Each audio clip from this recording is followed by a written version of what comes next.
جملہ سنیے گا، پوری کائنات کو اپنے سامنے جھکانا چاہتے ہو تو تم اپنا سر خدا کے آگے جھکا دو۔ جو خدا کے آگے جھکتا ہے وہ کسی کے آگے نہیں جھکتا، دنیا اس کے آگے جھکتی ہے۔ میاں علی کے غلاموں نے ایک چھوٹا سا نمونہ پیش کیا، اور جناب عباس کے پرچم تلے، امام حسین کی کربلا تلے ایک چھوٹے سے ملک نے اپنی حکومت علی کے نام پر قائم کی۔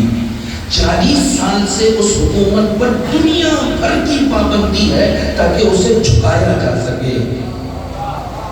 40 سال سے دنیا بھر کی پابندیاں ہیں تاکہ اسے جھکایا جا سکے، لیکن امام خمینی نے پہلا نعرہ دیا تھا کہ ہم جب پیدا ہوتے ہیں نا تو ہمارے کانوں میں اللہ اکبر کہی جاتی ہے، ہم خدا کے علاوہ کسی کو بڑا نہیں۔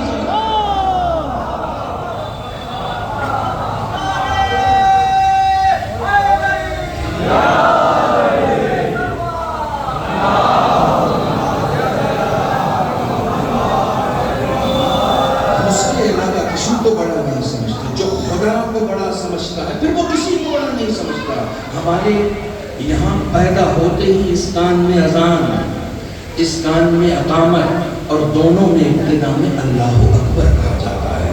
یاد رکھنا چیزیں بڑی کب ہوتی ہیں۔ دیکھو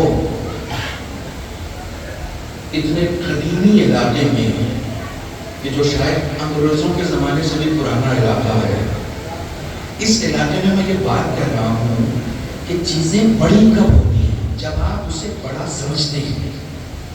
میرا گھر اتنا بڑا ہے، جب تک تم کسی چیز کے اندر پڑے رہو گے بڑا سمجھو گے۔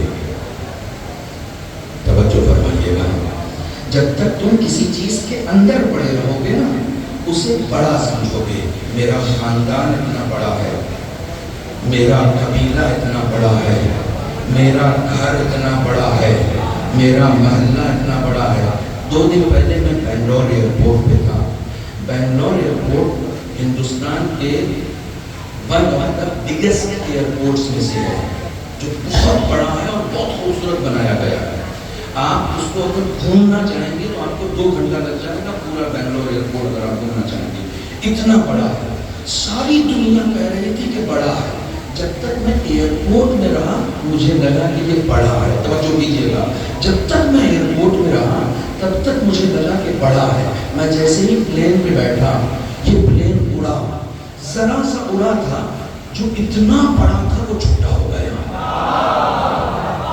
میں جیسے جیسے اوپر جاتا گیا ویسے ویسے وہ چھوٹا ہوتا گیا۔ کمال ہے، صرف ایئرپورٹ نہیں، اب مجھے بنگلور بھی اتنا بڑا سا نظر آنے لگا۔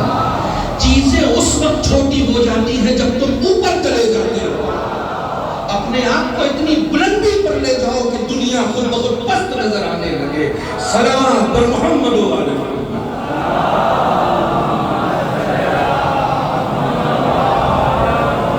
چیزیں کنیکٹڈ ہیں، چیزیں کنیکٹڈ ہیں۔ حر امام حسین سے ایک ملاقات میں خود کو اتنا اوپر لے گیا کہ منصب چھوٹا نظر آنے لگا، حکومت چھوٹی نظر آنے لگی، مقام چھوٹا نظر آنے لگا۔ جب سب کچھ چھوٹا ہو گیا تو ٹھوکر ماری اور حسین کے پاس آ کے اتنا بڑا ہو گیا کہ سب جہنمی ہو گئے۔ علیہ السلام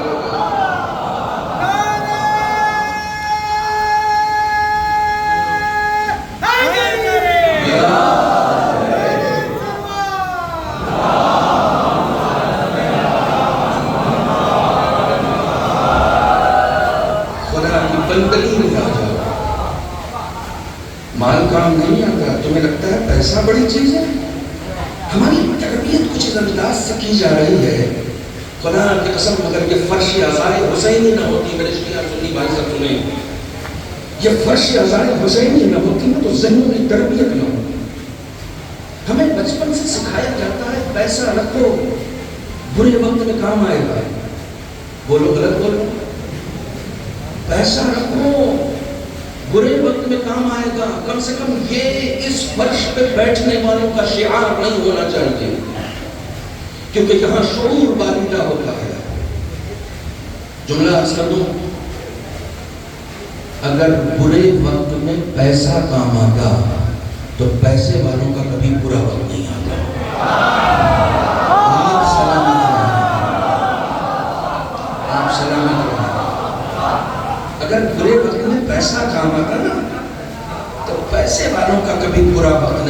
یہ برا وقت آنا بتا رہا ہے کہ برا وقت صرف اس کے پاس نہیں آتا جس کا خدا ہوتا ہے. خدا حکومت تمہارے پاس ہے, تخت تمہارے پاس ہے, فوج تمہارے پاس ہے. 3/3 دنیا پہ یزید کی حکومت تھی, 1/3 صرف خالی تھا. یعنی اگر آپ دیکھیں گے 66% پوری دنیا پر یزید کی حکومت تھی. اس نے امام حسین کو اور ان کے ساتھیوں کے لاشوں تک کو پامال کر دیا تاکہ اس کا نام رہے. اور جناب زینب جب اسیر ہو کے اس کے دربار میں گئی تو اس کی آنکھوں میں آنکھیں ڈال کے کہا کد قیدک وسعیک وناصر جہدک فواللہ لا تنحو ذکرنا ولا تمیت وحینا. اے یزید جتنی چالیں چلنی ہے چل لے, جتنی مکاریاں کرنی ہے کر لے, جتنی کوشش کرنی ہے کر لے. زینب خدا کو گواہ بناتی ہے تو ہمارے ذکر کو کبھی مٹا نہیں پائے گا. میرے پاس حکومت ہے, میرے پاس خدا ہے. تیرے پاس تاج ہے, میرے پاس خدا ہے. تیرے پاس فوج ہے, میرے پاس خدا ہے. ہمارا ذکر باقی رہے گا. ہمارا ذکر کیوں باقی رہے گا, کیوں باقی رہے گا؟ ابھی کل میں مثال دے کر آیا ہوں لکھنؤ میں, اور کمال یہ ہے کہ آج کی مسجد کے پاس دے کر آیا ہوں. کل کی مثال دے کر آیا ہوں. جو تم خدا کے لیے کرو گے باقی رہے گا, جو اپنی ذات کے لیے کرو گے ختم ہو جائے گا. جو کچھ خدا کے لیے نکلتا کم ہے, لیکن جتنا بھی کرو گے وہ باقی رہے گا. آپ چارباغ ایئرپورٹ, چارباغ اسٹیشن پہ اتریں اور باہر آ کے کسی شیام لال رکشے والے کو پکڑیں اور اس سے کہیں آج کی مسجد جانا ہے, کہے گا چلیے سرکار. ادب کے لہجے میں آپ کو رکشے پر لٹائے گا اور سیدھا لے کر آئے گا. یہ شیام لال کو آج کی مسجد کا پتہ کیسے ہے؟ اس کا اس مسجد سے کیا تعلق ہے؟ چلیے صاحب وہ رکشے والا, اس کو تو معلوم ہی ہوگا نا, اس کو تو معلوم ہوگا. آپ اسی رکشے پر بیٹھ کر چارباغ اسٹیشن سے تھوڑا سا آگے بڑھیے, کسی پان دکان والے سے پوچھیے آج بھی امام باڑہ کہاں ہے؟ وہ کہے گا یہاں سے چوک جائیے گا اور چوک سے ذرا سا ڈھلان پہ جائیے گا نا تو بائیں طرف جیسے بڑھیے گا ویسے آج بھی امام باڑہ آ جائے گا. اس شنکر پرساد کو کیسے معلوم؟ یہ تو رکشہ نہیں چلاتا, یہ تو آٹو نہیں چلاتا, ٹھیک ہے نا. آپ پہنچ گئے آصفی امام باڑے, وہ آصف الدولہ کا امام باڑہ جو اس نے امام حسین کے لیے بنایا. وہاں ہو رہی تھی مجلس میں آپ نے شرکت کی. مجلس کے بعد جب تبرک بڑھ رہا تھا نا, آپ جیسے ہی باہر نکلے آپ نے ایک عزادار کو, شیعہ عزادار کو پکڑ کے پوچھا آصف الدولہ کا گھر کہاں ہے؟ وہ کہے گا مجھے کیا پتا. جو اس نے خدا کے لیے کیا وہ آج تک باقی ہے, جو اپنے لیے کیا وہ فنا ہو گیا. خدا کے لیے کام انجام دو. جو اللہ کے پاس باقی, جو اللہ کے پاس ہے وہ باقی ہے. وما عندکم ینفد, اور جو تمہارے پاس ہے وہ فنا ہو جانے والا ہے. تمہارے پاس جو کچھ بھی ہے وہ فنا ہو جانے والا ہے.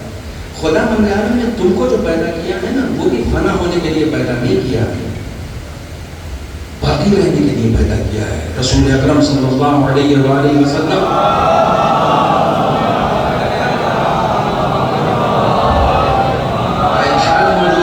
خلقنا للبقاء لا للفنا, ہم باقی رہنے کے لیے پیدا کیے گئے ہیں, فنا ہو جانے کے لیے پیدا نہیں کیے گئے. تھوڑا تھوڑا آپ لوگ آگے تشریف لے آئیں, کچھ لوگ کھڑے ہیں وہ اندر آ جائیں گے, تھوڑا تھوڑا آگے تشریف لے آئیں.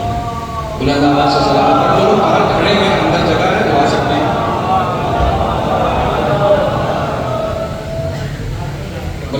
مل جل کے صلوات پڑھیں محمد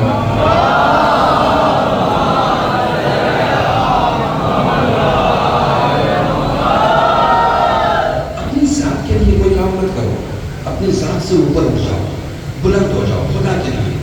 فرش بچھانا ہے خدا کے لیے, انجمن بنانی ہے خدا کے لیے, منبر میں آنا ہے خدا کے لیے, نوحہ پڑھنا ہے خدا کے لیے, شاعری کرنی ہے خدا کے لیے. ہم جیسے لوگوں میں یہ نفاق پایا جاتا ہے کہ ہم منبر پہ جب بیٹھتے ہیں نا تو کئی مرتبہ سیلف پروموشن کرتے ہیں. سوری مجھے معاف کیجیے گا, ہم سیلف پروموشن کرتے ہیں. اتنا خودی ہمارے اندر بھری ہوئی ہے کہ جب بہت دیر تک مجھے داد نہیں ملتی نا تو میں جان پہ ہاتھ مار کے کہتا ہوں میں کچھ کہہ گیا, میرا مجمع کہاں بیٹھا ہوا ہے. یعنی آپ داد دیجئے، آپ میری تعریف کیجئے. کیوں؟ آپ تعریف کے لیے بیٹھے ہیں یا خدا کے لیے بیٹھے ہیں؟ تھوڑا سا اپنے منظرنامے کو چینج کیجئے، تھوڑی سی اپنی فکر کو تبدیل کیجئے. داد مانگنے والوں کو کبھی داد مت دیجئے، کیونکہ داد بھیک میں وہی مانگے گا جس کے پاس کچھ ہوتا نہیں. یہ چیزیں بھیک میں نہیں مانگی جاتی ہیں.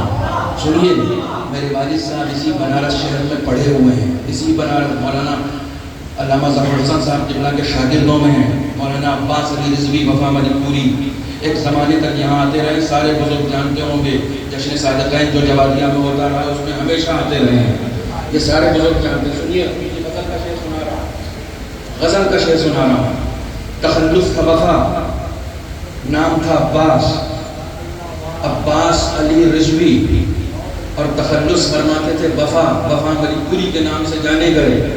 ایک زمانے تک پٹنہ سے رسالہ نکالا صبح 9 کے نام سے.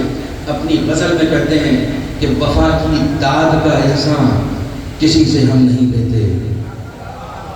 یہ بنارس شہر ہے، شعر و ادب کا شہر ہے. وفا کی داد کا احسان کسی سے ہم نہیں لیتے، جو خود دریا لٹاتے آئے ہیں شبنم نہیں لیتے.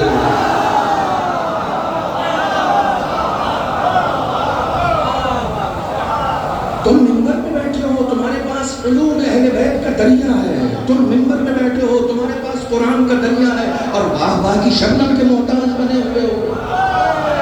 اس طالب علم کا جملہ سنیے، مانگنا ہے تو ان سے کیا مانگنا جو خود یہاں مانگنے آئے.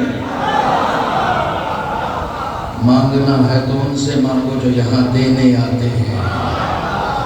یہاں دینے آتے ہیں، اس فرش عزا پہ دینے آتے ہیں. اس فرش عزا کی بلندی کو سمجھو، اس فرش عزا کی بلندی کو سمجھو.